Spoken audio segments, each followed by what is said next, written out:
Raiders play at the Steelers at 1 Eastern on Sunday. Now listen up. Early games are tough for Oakland, who's lost 6 of their last 18 games played on Sundays at 1 Eastern. They play a Steelers team who will be without Le'Veon Bell. In 2 games without Bell this season, D'Angelo Williams ran for 204 yards. Who wins? I'm rolling with the Steelers. Okay, I'm rolling with the Steelers. I mean, listen. I will openly confess that the Oakland Raiders have surprised me. I mean, I know Derek Carr can play. I believe Amari Cooper's a stud. Khalil Mack speaks for itself. Justin Tuck's leadership. I didn't expect Charles Woodson to have the kind of year that he's having. He's been absolutely sensational. Proud of you, bro. Keep it up. But let me say this. As depressed as I am at another injury to Le'Veon Bell, incurred and initiated by the Cincinnati Bengals, okay? D'Angelo Williams is not too shabby. Oh, he's good. This is a starting running back in almost any other system. With the Steelers, he's a backup. He's averaging the same amount of yards per carry as Le'Veon Bell was at 4.9. I'm thinking about Ben Roethlisberger. Got a week, an extra week after working off the rust last week in the loss to the Cincinnati Bengals. Okay? So I expect things to be a little bit different this year. Is Oakland a good team? Yes. I don't think they're better than the Cincinnati Bengals. So we take that into account. Then you still got Antonio Brown. You still got Marcus Sweetie. You still have Martavis Bryant. You still have Heath Miller. You still have all of these requisite weapons. And dare I say, the Steelers' defense deserves a little bit of love compared to what they've usually been. It's a 6th-ranked defense in the NFL. Okay. The 6th-ranked defense in the NFL. 8 against the run, of course, even though they're 26th against the pass. I'm not happy about that. That worries me, especially when you take into account Amari Cooper. But nevertheless, and I look at Murray for Oakland, very impressive. I got all of that. But they're in Pittsburgh.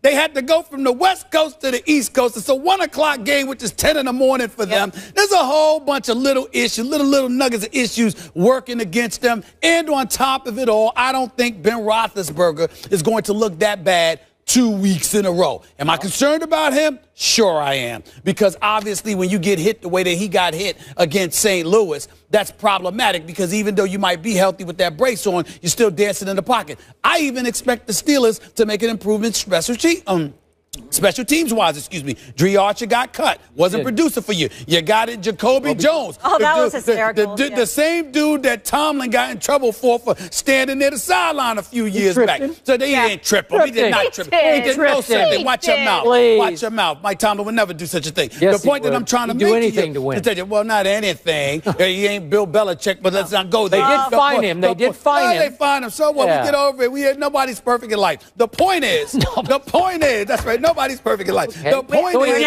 the Steelers have a lot going for them in this game. Had it been in Oakland, I would have been considerably more worried. I know that Oakland is much improved. I respect them. And not only that, they're on a come up to the point where you're the Steelers. You're clearly not going to win the AFC North. These games are pivotal because I believe the wild card spots in the AFC are being fought between Oakland, Pittsburgh, and the New York Jets, with Miami and Buffalo still in the mix. Steelers have to win this game. This is a very important game. I think they close the deal. They get it done. Steelers, 31. Oakland, 24. And you grew up a fan of the Steelers. Pittsburgh Steelers. Yes. Thank you very much. Yes. So, I bring that up when you talk about the Cowboys? Do I bring that up all the time? You're welcome to.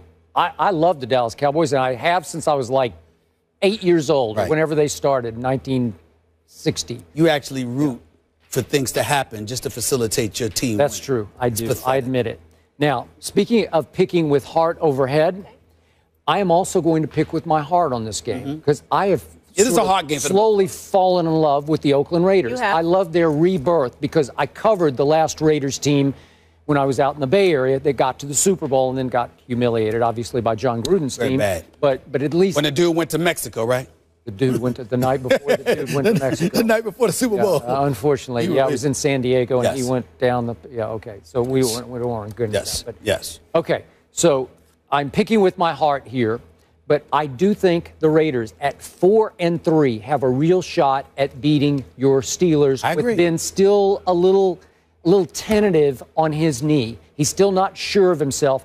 And listen, this Khalil Mack can bring the thunder off the edge. He will cause some problems. He's special. for Mr. Roethlisberger. Okay, so remember when I picked the Raiders to beat Denver in the black hole? And I was way out on the limb with that one. Remember what happened? The Raiders are driving for the winning football. 6:53 left in the game. It's 3rd and 5 at the Denver 31. They're almost in range. They're almost in range for Sebastian Janikowski to win the game. And young Derek Carr throws a pick six to Chris Harris. He takes it 74 yards the other way. And that's how they lost that game. A narrow loss to a really good Denver team. And the other tough loss was against my guy Jay Cutler in Chicago, in which Derek Carr made the play to win the game with 2 minutes left.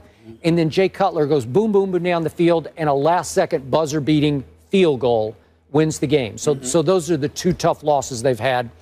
And this time, I'm going to say that this is one team that has a meant-to-be feel to it, and your team this year does not have a meant to be. It's like meant not to be. That's fair. That's fair. If you're using that, I can't argue with that, because that definitely has a feel where the Oakland Raiders have paid their, their dues, and as a result, their time has arrived. I just think with the multitude of weapons that the Steelers have, particularly if Ben Roethlisberger, obviously he can't be what he was last week. He can't be that ailing quarterback that comes to the rescue because Landry Jones was a one-hit wonder after Michael Vick went down a couple of weeks ago against Arizona. It can happen. Okay, so Ben Roethlisberger has to be healthy, and I know that there are some things that have to work in the Steelers' way.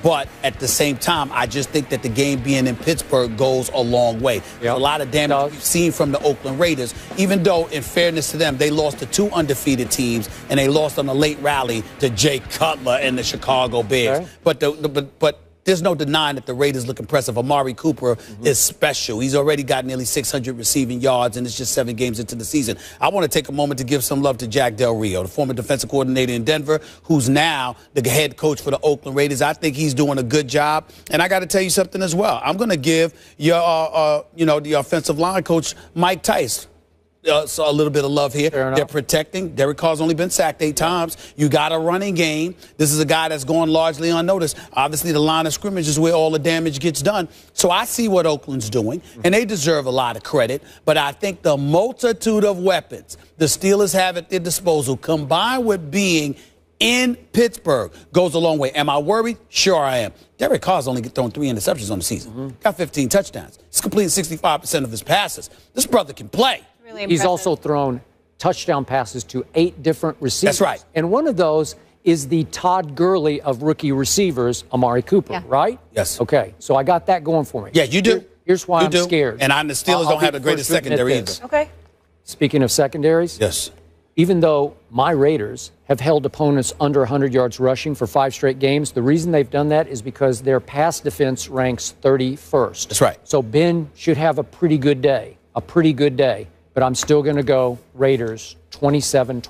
Steelers will have to pass, and that's the interesting part. If Le'Veon Bell were healthy, they might be running the football more against the number 2 rushing attack defensively in the NFL in Oakland. Whereas with Le'Veon out, you're not going to rely on D'Angelo as much. And as a result, you're going to throw the football more. Another great one. So we've got a good slate this weekend. Pittsburgh's favored by 4.5. In this one, will Leonard Fournette stiff-arm the competition this weekend and lock up the Heisman race against Bama? We'll get into that on the other side. This is First Take.